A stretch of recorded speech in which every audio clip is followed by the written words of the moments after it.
This is as groovy as it gets. Oprah, Can You Hear Me? Oprah vs. Donald 2020 is a conversation by Julie Benetti and Susan Barbaro and a production of EI Alliance, copyright 2019. America is courtesy of New Threads off their new album, Felonious Wilma. Hi, we're back, and you know who we are. And we're going right into politics, but in an energy way. We're not talking politics, right? We had a hard time with this because we, like everybody else, sometimes get caught up in the who said what and what they did, and we get upset, and then it's like, wait a minute, this is not what we do. We have to go back to the energy, and that is what our focus is. Right. Because, we were kind of reflecting, we all have people in our lives that kind of twist things and Yank your chain. Yank your chain, exactly, and manipulate things and make it seem like something else and so, tug at your adrenals and your emotions, and we don't need people outside doing that. So we started talking about, we got together this morning and we were talking about Joe Biden because now he's been officially called the only true candidate that people believe, or it's been stated in the news, that can actually beat Trump.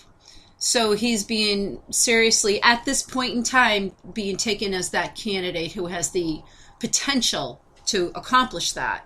You know what's really funny? You just said, which is the truth of it, it's been stated in the news that he is the only one who can go against him. And do we believe everything that's stated in the news? Well, that's part of the whole manipulation. If they say it enough times and enough people that will repeat it like I am, so poo-poo to me, okay, then, people start to believe it. Right. And the point that I brought up, which we're not going to go into the politics of it, but I have to say is that they had said that the one issue that Joe Biden would have to face is the Anita Hill and the Clarence Thomas hearings.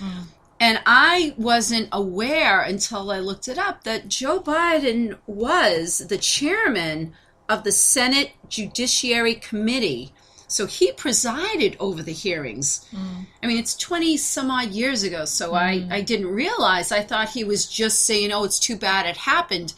But then when I realized, wait a second, he was in charge of the whole thing. And I remember watching those hearings.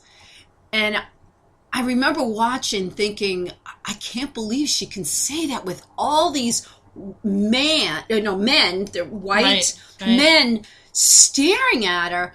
And she has to say these very uncomfortable, intimate, vulnerable things that occurred.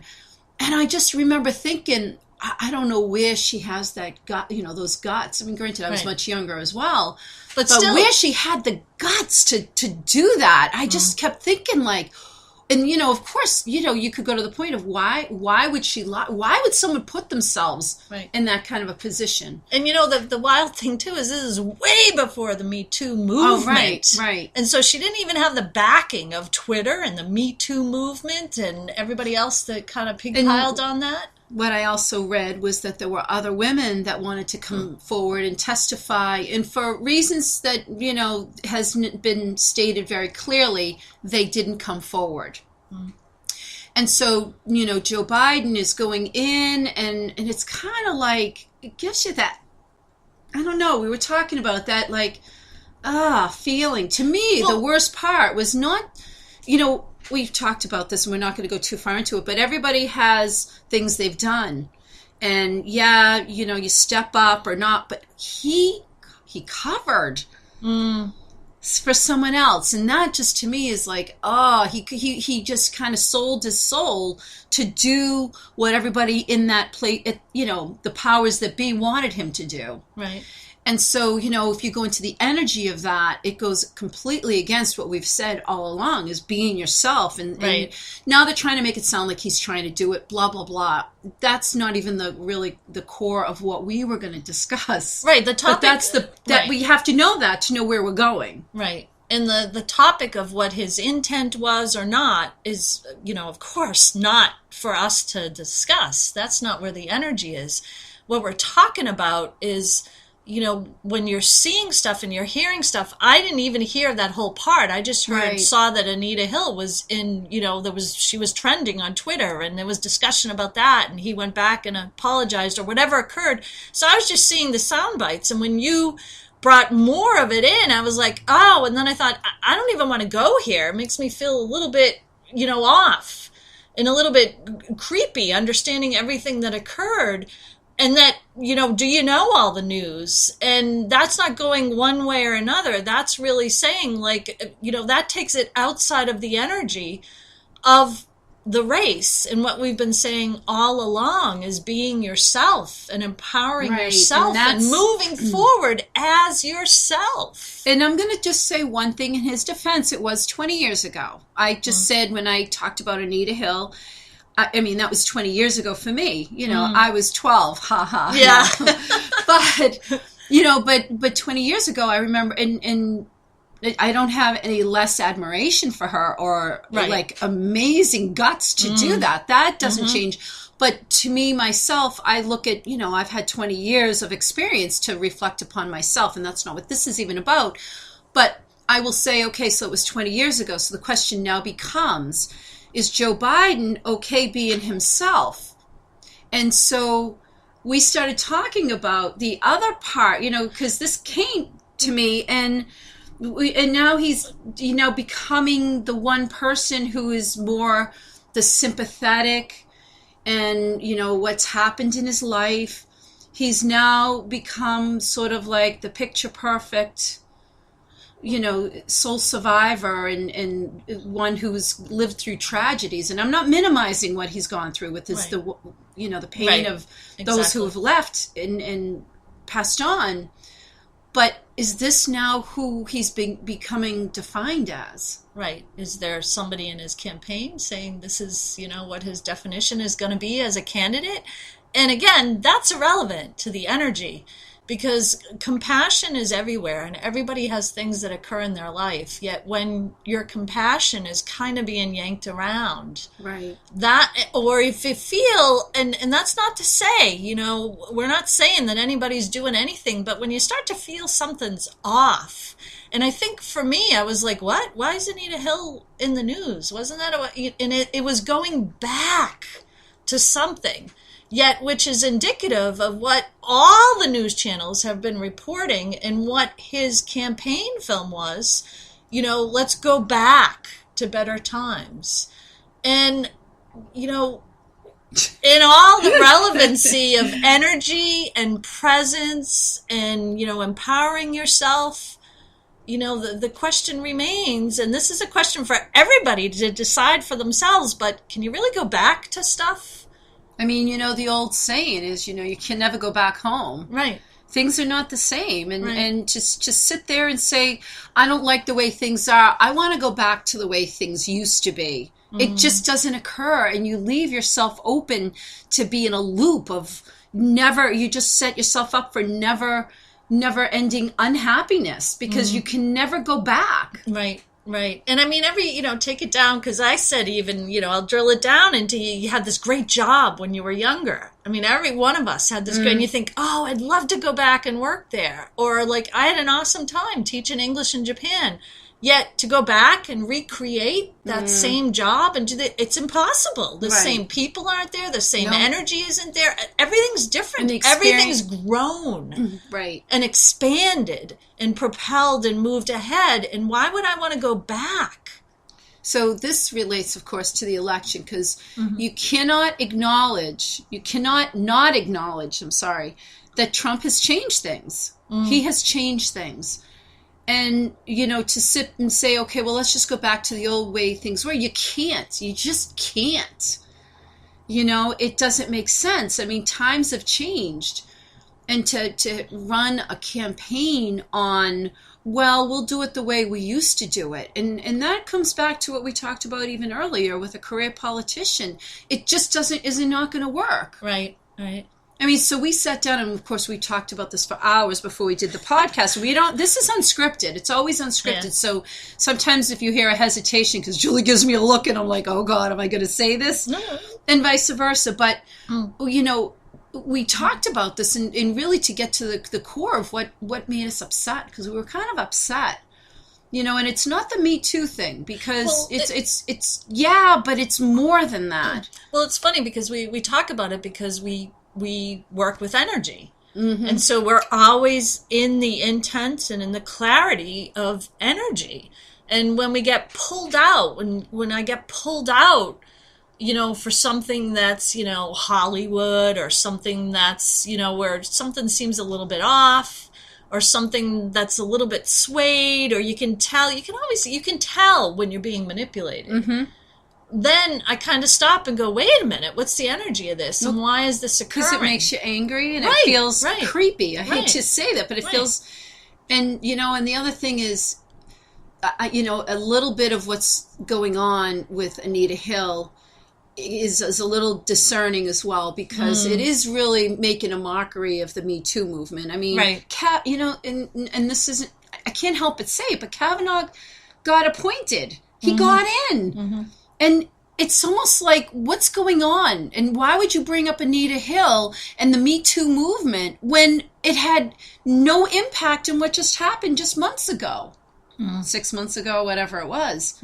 He still got in, and they had, Amy Schumer was up there talking about, I'm going to go to jail for him, to make a point. But guess what? She sat in jail for no reason. He still got in. He still got appointed. And the part about it is, you're bringing up Anita Hill, she suffered, through whatever occurred, and, she's made a thing, and now we're going to bring that back in? Why? It's actually, we had no impact. And what's funny? I keep on going. Earlier I was talking about my grandmother, and I go, my grandmother used to say, arajata. It's like it brings up the rage in you, and it brings up the fight, and you get all of it, and then you kind of come down. Yeah. And it's like you can get addicted to that. It's almost like a different kind of an adrenaline boost, because when you focus on someone's emotions and you focus on, you're going to hit this, and it's going to send you kind of like rolling in a direction that oftentimes you can't stop. And that's why we were talking earlier about it, because sometimes we try to discern, what is this? Right. We're energy people, and this isn't the energy that we're in. And so when someone it's like playing pool, and you get knocked by the other ball out, it's kind of like, well, you're just going to land where you're going to land, but you're going to readjust yourself and go, wait a minute. So we've been regrouping and going, wait a minute. And, that's why this series is so important, because we're going to throw it out to all you folks out there listening and devouring these Oprah podcasts, because we really go into the energy of just all of us moving forward and what that means and what the implications are, and using Donald Trump, and I'm trying not to mention our book, using Donald Trump from our book and looking at him as a symbol of how he empowers himself and what he does, whether it be from the correspondence dinner or going to the rallies and, get hyped up in that energy. Wouldn't you rather be in a hyped up energy than this one that kind of makes you furious and you have no idea why? So I'm going to say that there is, they said that about Biden. I have yet, and you just showed me a list of people running, and it was hundreds. And all I hear is, if you really want to make a change, I'm gonna just put it out there. Trump's gonna win. And if you want to change that, you need a candidate that can step up and not be all of this other garbage we've been talking about. And, it wasn't a mistake that we said Oprah versus Trump. So I'm sorry, I'm going to interrupt you, because you need a candidate that can give him a run for his money. And I'm going to say that in all energy ways, because whatever you think about running and money and just a candidate and the energy, and you're right, it's not a mistake that we're already up over the 30s in these podcasts about Oprah. We were only just going to do a couple, and all of a sudden the energy started snowballing. So my thought is, if you agree, you hear the podcast, I would love for everybody to either tweet, I think it's at Oprah, and just send a link to one of the podcasts and say, run in 2020 and just hit tweet and send it to her. If she gets inundated with a bunch of people who agree, let's make this a run for his money, as you said. Let's make this something, because I will say, if Oprah does not run, Trump is absolutely going to be our president for another 4 years. Yes. And even with Oprah, if she runs, there's still she's going to have to step into that space. But you know something? Why wouldn't she? I mean, is she going to go back? I mean, it's like we talked about, she's going to go back to interviewing people, and it's like you've become empowered. Step into it. It's time. It's time for all of us to do it. So another example, if you want to, really move past doubt about President Trump, is look at the way he's handling this with Joe Biden. His tweet basically said, yeah, you know what, that's great. You decided now to run, so go ahead. You fight it out with all those people. Good luck in that environment. He's not even worried. No. I mean, there's no competition there. So we need competition. Right. And we think that really Oprah, she's a woman. Mm-hmm. And I'm not trying to play the woman card, but she's a woman, and you and I always say this: we're both women. That's not a mistake, right? We're both women. There's a power to being a woman, and it's not the Me Too movement. And if anyone is doubting me, look at the Kavanaugh hearings. Okay, coming off of the whole Me Too, and then everyone made an example of him, and he still got in. So if you believe that the Me Too movement is making a difference, good luck. It's not. I'm here to say, because women are not fully embracing their power. Mm-hmm. And when that happens, we can make a difference. But it does not come from us crying, saying that we are victims. It comes from a place of whatever occurred. But we need to move forward from a powerful standpoint. And we need to all support one another, and we don't. Right. And again, if you want to do something, you feel like you want to do something, go on Spotify, go on Spreaker, go on wherever you're finding this podcast, share it to @Oprah, go on Twitter, send it to her, and just say run. Run in 2020. And let's hope that makes a difference. Thank you for listening to this production from EI Alliance. Check out our Amazon authors pages for books and podcasts, along with our Donald Trump and Oprah books for this series. Find great music by New Threads on iTunes, Spotify, and on newthreads.us.